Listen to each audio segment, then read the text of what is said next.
Hello folks, this is Jamil Surfer Gunswork Reviews. We're here at the Cowtown USA Range in Peoria, Arizona with my friend Freddie Blish. How you doing, Freddie? Hey, Jamil, how you doing? Well, Freddie, again, to describe him, also an instructor at Gunsight Academy. Correct. He's been doing that for several years.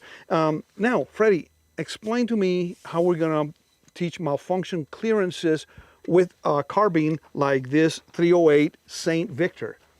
Well, sometimes what you'll hear is people refer to as my gun jammed. Well, as we know, jam is something that we put on our toast.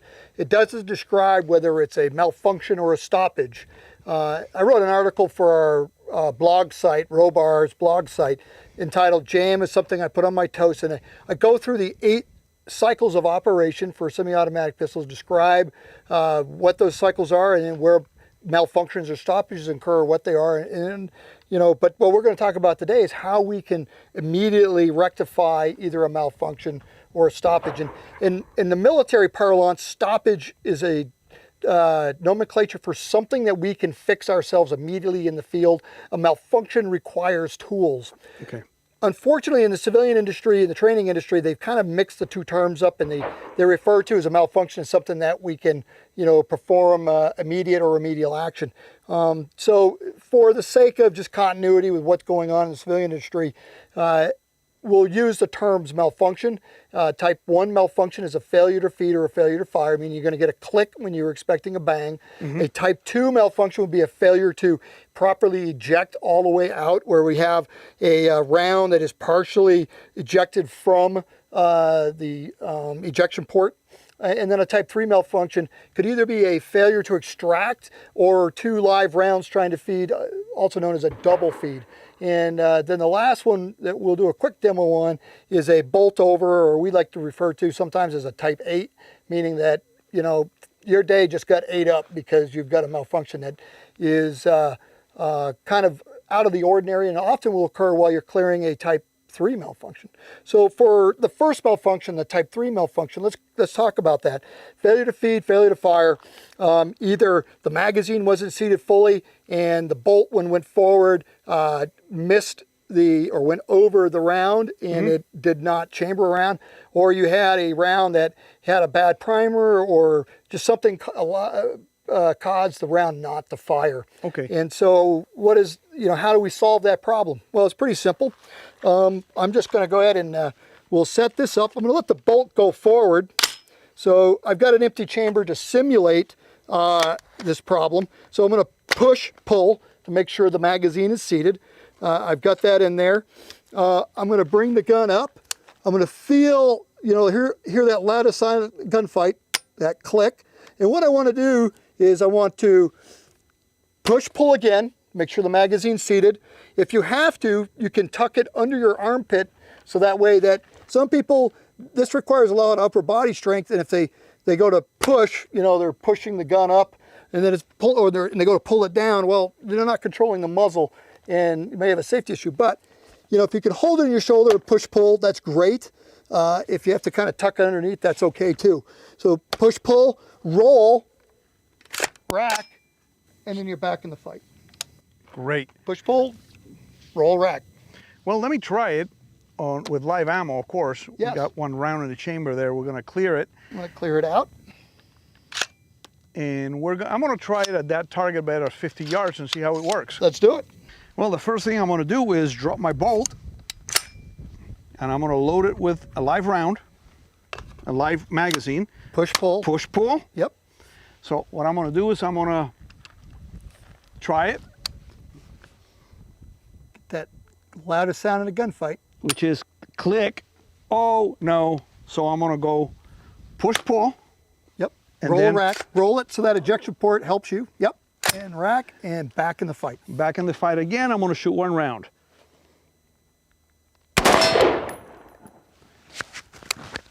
It worked. Gosh darn it. Too easy. Well, for this next one, when we talk about type 2 malfunctions, which I mentioned before being a failure to, go ahead and just leave that in there, leave the magazine in, and I'll set this up. Because the solution to solving this is the same as the type 1 malfunction. We're going to push, pull, roll, rack. So again, we've had a failure to go ahead and let that come forward. we have had a failure to eject, and so we've got an empty case sticking out like that. And very simply, push, pull, roll, rack. You're going to aim in. You're going to feel that mushy trigger. There it is. Push, pull, roll, rack. Push, pull, roll, rack. And back in the fight.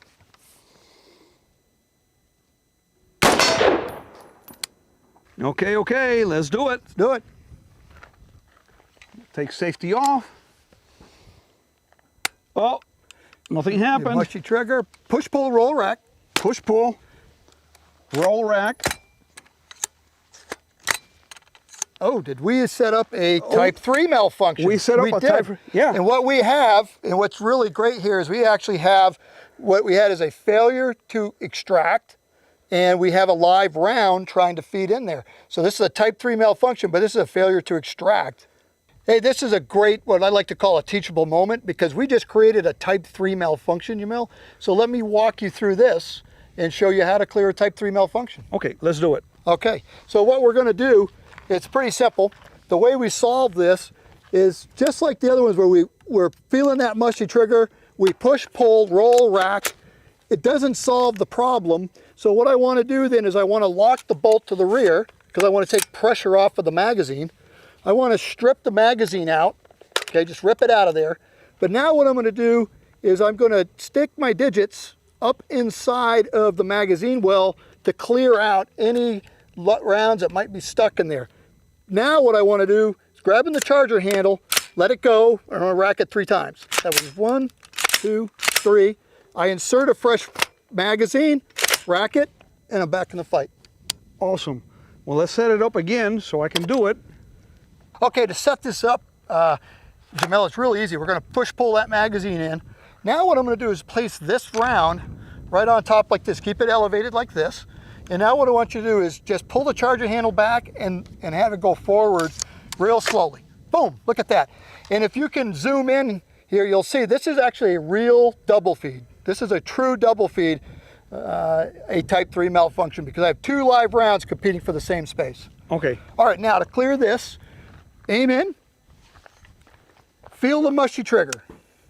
All right, push, pull, roll, rack.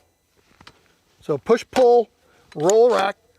Let it go forward, solve the problem, finish it.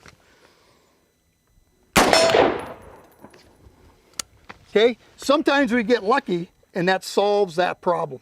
So, you know, where I didn't have to go through the entire type 3 malfunction clearance. We'll set it up one more time, and this time we'll set it up in a way that will induce you to have to clear it, you know, the full malfunction clearance. Okay, now we're gonna set up this type 3 like we had before, where we had an empty case that was in the chamber. Yeah. All right, now we'll put the magazine in. Okay, we're gonna let that bolt go forward gently. Just pull back the charging handle, let that go forward gently. There you go. All right. Yep, we got it. Okay, aim in.